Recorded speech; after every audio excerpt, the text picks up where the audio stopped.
When you first start SketchUp, you'll be presented with the Welcome screen. Regardless if you are using SketchUp Free or Pro, you will need to pick a template to start with. The main difference is the default units of measurement SketchUp will use, such as meters or inches. The other difference is the starting view, which can be from the side or from the top. Either is fine.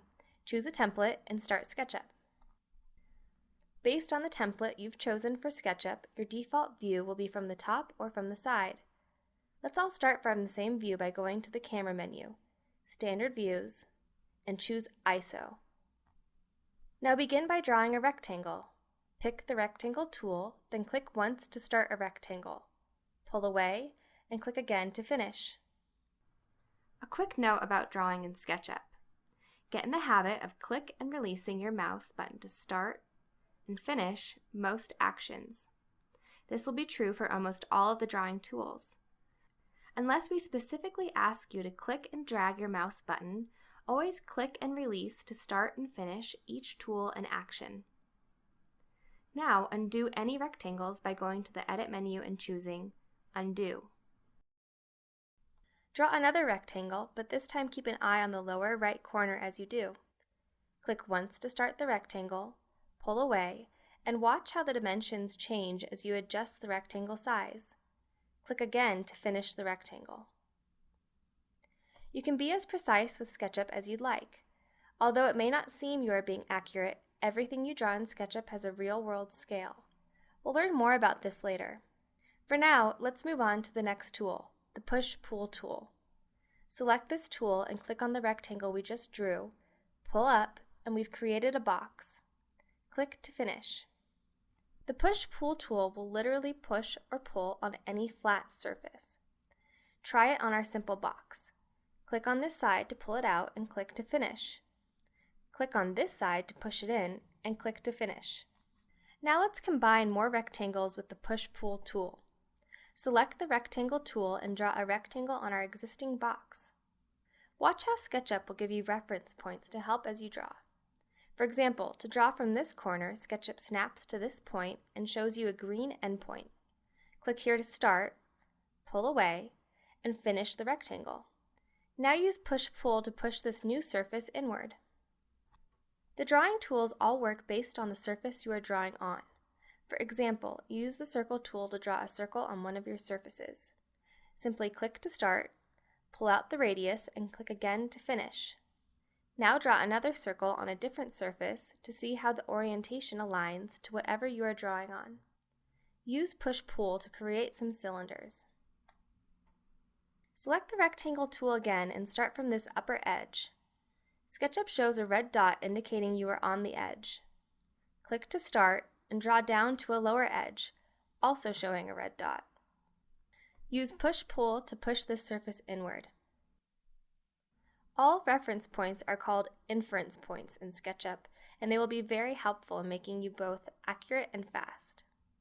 Here are the basic inference points: endpoints, on-edge points, and midpoints for the middle of any edge. There are others, but these are the most common. You can see how simple it is to create 3D objects in SketchUp. Let's take a moment to explore navigation in SketchUp. Start with the Orbit tool. Click and drag to orbit your view right to left and up and down. For practice, try orbiting fully around your model. Next is the Pan tool. This moves your view side to side without orbiting. Click and drag to pan your view of the model around the screen. The final navigation tool is Zoom. Click and drag to zoom closer to and away from your model. Now try practicing using orbit, pan, and zoom together. Zoom in, orbit, pan, orbit, zoom, and so forth. Navigating is essential in SketchUp, but going back and forth to pick the icons seems slow and cumbersome, which is why we've built all the navigation tools into a 3-button scroll wheel mouse. Simply roll the mouse wheel forward and back to zoom in and out. Press the wheel down to orbit, press the wheel down and hold Shift key on your keyboard to pan. Practice navigating again using the scroll wheel for a much faster experience. Another advantage to using the scroll wheel is better control over zooming. Try this. Hover your cursor over this corner of your model and roll the wheel forward. See how it zooms towards that corner?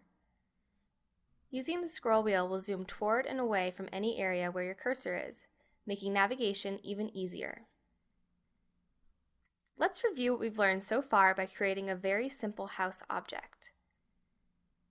Begin by zooming back out so we can see our entire model, then use the Select tool. Click and drag a selection box around the entire model and press Delete on your keyboard. Draw a new rectangle and use the Push-Pull tool to pull this rectangle into a box. Orbit and pan to get a better view of the top. Now let's split this top surface with the Line tool. Before drawing the line, hover over the top edge and find the midpoint inference. Click on the midpoint to start drawing, move across the surface and find the midpoint on the opposite edge and click to finish the line.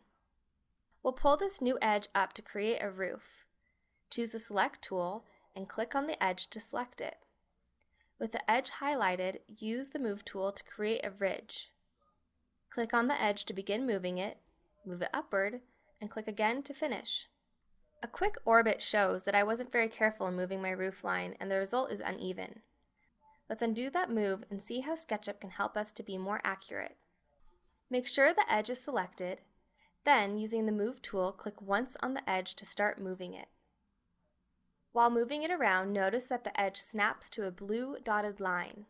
This is an indication that you are moving the edge straight up, which will result in an even roof. Click to finish.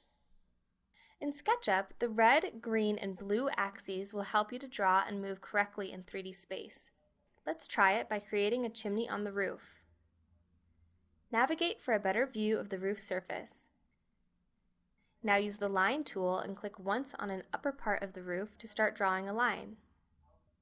As you move the line around, watch how it will snap to a red direction, a green direction, and a blue direction.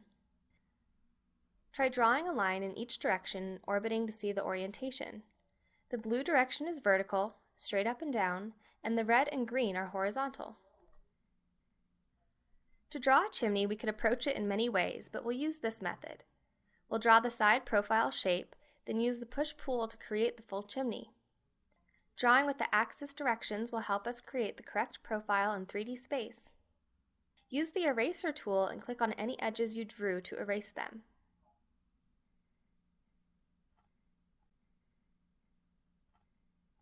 With the Line tool, click once on the roof edge.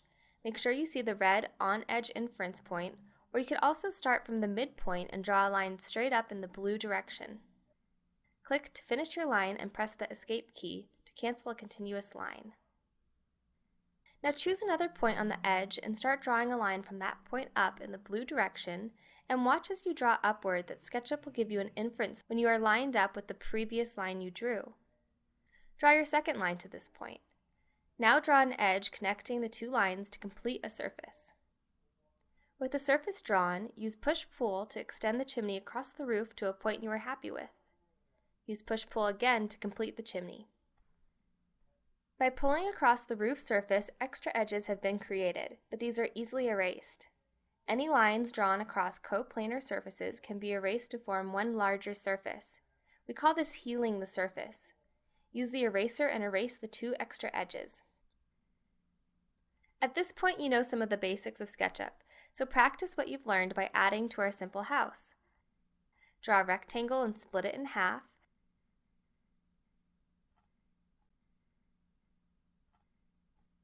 Then use Push-Pull to create some steps. Draw a few more rectangles to create a door and windows. Try a few things on your own. You can see how easy it is to create simple models in SketchUp with only a few tools. When you are ready to learn more, proceed to our next video where we will create a more detailed house with real dimensions and introduce you to the Offset and Follow Me tools.